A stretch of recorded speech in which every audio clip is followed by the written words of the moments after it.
अस्सलाम वालेकुम। आज की वीडियो में हम बात करेंगे सांस के फूलने की वजूहात के बारे में। सांस का फूलना, सांस में तंगी होना, सांस मुश्किल से आना या सांस खींच के लेना एक बहुत ही आम अलामत है और बाज़ औक़ात ये जानलेवा भी हो सकती है।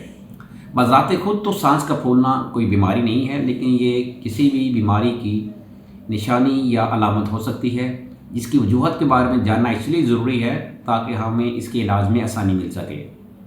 अगर हम इसकी वजूहात की बात करें तो सांस फूलने की एक अहम वजह दिल के मसाइल हैं।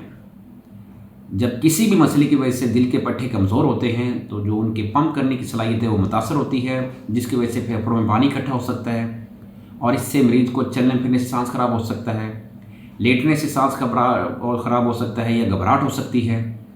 इसके अलावा रात को अचानक सांस ख़राब हो सकता है और रिसर्च के मुताबिक 60 साल या इससे ज़्यादा उम्र के लोगों में अचानक सांस के ख़राब होने की सबसे बड़ी वजह दिल के मसाइल हैं। इसके अलावा सांस की ख़राब होने या फूलने की अहम वजह फेफड़ों की बीमारियां हैं। फेफड़ों की मुख्तलिफ बीमारियां जैसे कि दमा है या COPD है, ये उन लोगों में ज़्यादा होता है जो सिगरेट या हुक्का पीते हैं या जिनका धुएँ से एक्सपोजर ज़्यादा है।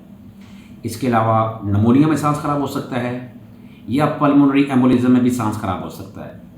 पल्मोनरी एम्बोलिज्म बेसिकली फेफड़ों की एक ऐसी बीमारी है, इसमें फेफड़ों की खून की नालियों में खून के लोथड़े जम जाते हैं और ये एक तरह की इमरजेंसी होती है जिसमें अचानक शदीद सांस ख़राब होता है और छाती में दर्द भी होता है।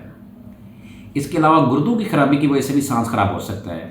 जब गुर्दे ख़राब होते हैं तो उसकी वजह से बॉडी से एक्स्ट्रा पानी और वेस्ट मटीरियल नहीं निकल पाते और ये पानी फिर फेफड़ों में इकट्ठा होता है, जिससे सांस ख़राब होता है।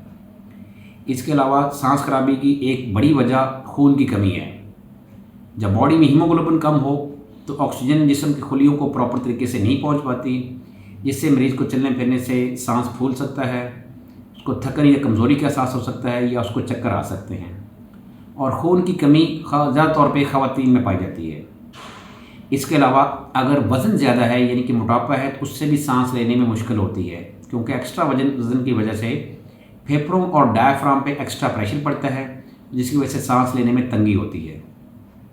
इसके अलावा नौजवान लोगों, ख़ास तौर पे ख़वातीन में, जो यंग ख़वातीन हैं, उनमें अचानक सांस ख़राब होने की वजह पैनिक अटैक या एंग्जाइटी होती है।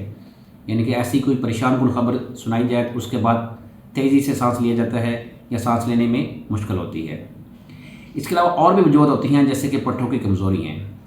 लेकिन एक बात याद रहे कि किसी भी किस्म के सांस के फूलने या सांस की खराबी में सबसे पहले दिल के मसाइल और फेफड़ों की बीमारी को रूल आउट करना ज़रूरी है।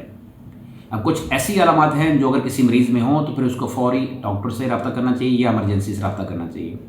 जैसे कि अचानक शदीद सांस ख़राब हो रहा हो, इस सांस के ख़राब होने या फूलने के साथ साथ मरीज़ को पसीने आ रहे हों, छाती में दर्द हो रहा हो, मरीज़ के होंठ नीले हो रहे हों या मरीज़ गनूदगी में जा रहा हो, तो इन कंडीशन में फ़ौरी इमरजेंसी से रब्ता करना चाहिए।